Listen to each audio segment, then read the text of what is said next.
نذكر يا جماعة ونؤكد تاني، احنا في هذا المجمع مش مسجد بس، مسجد مجمع اسمه مسجد ومجمع عمر بن الخطاب، تابع لجمعية اسمها فيض الرحمة، هي التي تقوم عليه عشان المسألة يبقى مقننة، ما حدش لا اللي يدفع جنيه ياخد وصل بفضل الله تبارك وتعالى، والناس ترى ذلك بأعينها، وفي جهة تحاسب وتحاسب.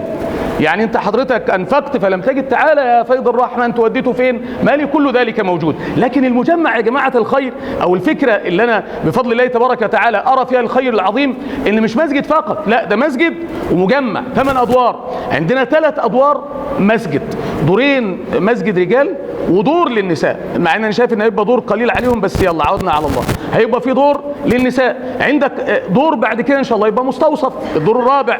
عندك دور بعد كده يبقى مشغل. عندك دورين مدرسة او معهد لتحفيظ القرآن، دار لتحفيظ القرآن لتعليم ابنائنا وبناتنا صحيح الدين بدلا من ضياعهم في سقيمه. الدور الاخير مطعم، هذا المطعم يقوم على الفقراء والمساكين، ويقوم كذلك على تحويل مسائل الصدقات والنفقات وإطعام كفارات الأيمان لمطعم ينفق أو يقوم على إطعام الفقراء والمساكين. فالمسألة يا إخواننا عندنا 8 أدوار بفضل الله تبارك وتعالى، 8 أدوار في مسجد، 3 أدوار، عندك مشغل، عندك مطعم، عندك دور للتعليم، دورين لتعليم القرآن وتحفيظه بفضل الله تبارك وتعالى، والمستشفى مستوصف الذي يقوم على مداواة أوجاعنا وأوجاع الفقراء والمساكين. يعني أراه مشروعا متكاملا بفضل الله تعالى، في صلاة، بفضل الله في دروس علم، بفضل الله في قرآن يحفظ، بفضل الله في يقوم على الفقراء والمساكين من ناحية إطعامهم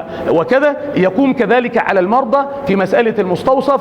فالأمر كبير. أنت حضرتك لما تنفق مش هتنفق على المسجد فقط، تأخذ أجر من يصلي، أجر من يسبح، أجر من يسمع الخطبة ويخطب، تأخذ أجر من يأكل من جوع المسلمين، تأخذ أجر من يمرض ويعالج في هذا المستوصف الذي ستنفق عليه بفضل الله تبارك وتعالى من مالك وبنيتك، تأخذ أجر كل طالب، كل طفل، كل طفلة قرأ وتعلم ولو حرفا من كتاب الله تبارك وتعالى، تأخذ أجر الأرامل والأيتام اللي هيكفلهم هذا المشروع، مشروع المشغل اللي هيبقى في هذا المجمع.